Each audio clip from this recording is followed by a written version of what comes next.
a essayé de trouver Sommet. Est-ce qu'il n'a pas été bousculé là dans le rectangle? L'arbitre estime qu'il n'y a rien. Le ralenti, que dit-il? Eh bien, je vous laisse juger, faute ou pas. L'arbitre a pris sa décision. Faisons-lui confiance. On gamberge un petit peu du côté louviérois. Encore une mauvaise passe de Gasparotto. Il n'est pas dans le match. C'est une certitude. Il y a un ballon, pas de hors-jeu. Prade vers Dely qui va marquer. Non, l'intervention du gardien une fois. Et en deux temps, il est parti marquer ce but. Pas de hors-jeu. Lunesman qui a laissé faire. L'arbitre a suivi. Erreur défensive. Peut-être une position d'hors-jeu. Là aussi, on se réfère aux images. C'est limite, en tout cas. Pratt, lui, ne s'est pas posé de questions. La passe vers Dely qui s'en va marquer ce but 0-1. Scénario catastrophe pour l'équipe de la Louvière.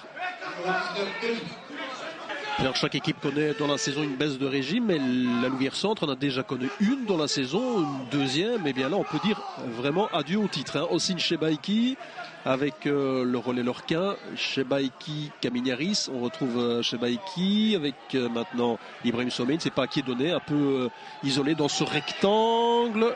Le ballon vers Gasparotto qui doit chasser. Gasparotto qui remet dans les bras du portier Nils Depré. Facile. Alors Bombard qui centre vers Ibrahim Sommet qui est passé à côté. El Kanchaf qui donne en retrait. Le but? Non! Qu'est-ce qu'il a raté? C'est Dimitri Lorquin. Une balle de un but partout. Et là, il a placé ce ballon au-dessus. L'Anglais, côté dans l'axe là, de la défense, a donné à Gnakpa qui centre dans le rectangle. Ça manque de réussite. Là, pour l'instant, il y a un tir qui est parti des pieds d'El Kanchaf. Et le portier qui a dû intervenir. Eh bien, en 2 minutes, la Louvière Centre s'est créé 2 possibilités. Cette fois, le tir était cadré. El Kanchaf à l'entrée du rectangle qui a tenté sa chance. Et il a bien fait cela. Et bonne intervention aussi de Nils Depré qui a dû sortir la parade pour la première fois dans ce match. Ossine Chebaiki qui monte, va s'appuyer maintenant avec Ibrahim Sommet. C'est bien fait. On se dégage quand même du côté de Brakel. Avec quoi? Un pied levé, un carton rouge pour Ibrahim Sommet pour une semelle levée. Un nouveau Chebaiki qui joue carrément dans le cœur de la défense. Long ballon vers El Kanchaf qui va marquer, c'est goal!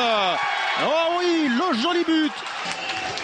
À 1 minute de la fin de cette première période, la passe tranchante d'Ossine Chebaiki vers El Kanchaf qui vient d'inscrire son 7e but de la saison. Les Louviérois qui ont su réagir après l'exclusion d'Ibrahim Sommet. Ils ont sonné la charge et voilà le but égalisateur. À l'entrée du rectangle, c'est Johan Bombard qui place ce ballon et qui était touché par le gardien. Oh, que c'était bien joué. Une fois de plus, Johan Bombard, il en a marqué quelques-uns sur phase arrêtée. Mais ce corner botté toujours par Bombard. À nouveau l'intervention du portier, ballon en chandelle, ce n'est pas terminé. El Kanchaf, c'est goal, non! Encore! Alors le saut de carte de Nils Depré qui véritablement est en train de gagner le match à lui tout seul. Le coup de quoi? C'est goal maintenant! Voilà!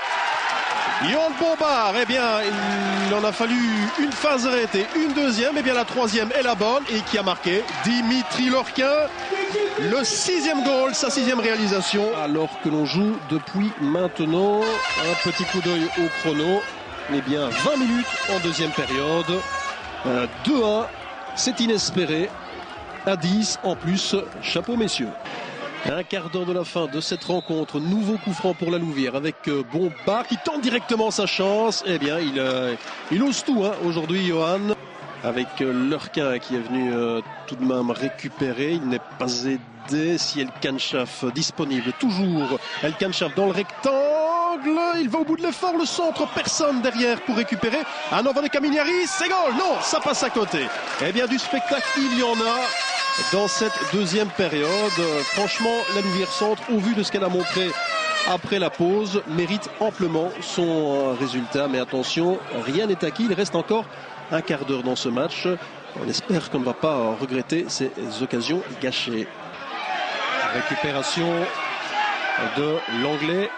L'Anglais, bon ballon vers Jordan pour le 3. Non, l'intervention du pied.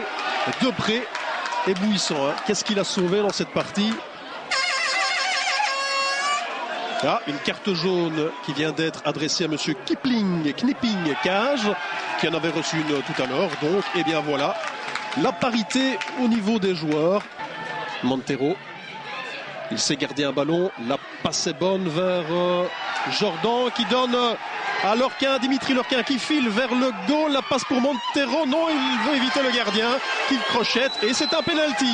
Et une carte aussi. Carte rouge. Eh bien, ça tourne à la débâcle, hein, cette fin de rencontre pour l'équipe de Brakel. Michel Montero face au gardien réserviste Niels Bettens. Montero qui, via le poteau, clôture cette rencontre. Le feu d'artifice qui vient saluer la victoire louviéroise. La Louvière 3, Brakel 1. Oui, tout va bien donc pour la Louvière. À l'issue de la partie, Philippe Saint a tendu son micro à un joueur de l'Union Royale à la Louvière Centre. Votre but tombe à un bon moment, hein, finalement, puisque là les cartes étaient un peu contre vous, il y a le but encaissé, il y a l'exclusion, et puis bon, on ne s'y attend pas, là vous marquez le but vraiment en toute fin de première période, qui vraiment relance la partie. Ouais, c'est exactement ça. Je pense qu'on marque juste avant la mi-temps. Et ça nous a permis de nous rebooster en capital confiance. On a les 3 points. Je regrette un peu pour Ibra parce que c'est vrai que pour moi je trouve que la sanction est un peu trop sévère. Et puis certes qu'il va nous manquer encore pour je ne sais pas combien de matchs en fonction de la décision qui sera prise. Donc voilà, après c'est vrai qu'il faudra faire avec et puis sans en même temps. Donc voilà.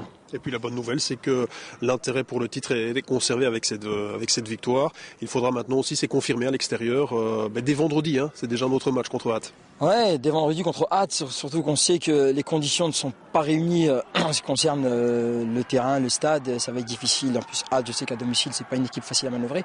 Mais voilà, on va tout faire pour justement rééditer chaque week-end. Voilà, on joue pour gagner. Et je pense que voilà, il n'y a rien à dire. Si on veut le titre, je pense que c'est l'objectif du club et des joueurs surtout et du staff. Donc voilà, il faut aller chercher les 3 points. Il faudra faire abstraction aux conditions et les équipes pour lesquelles on joue et puis prendre les matchs par match.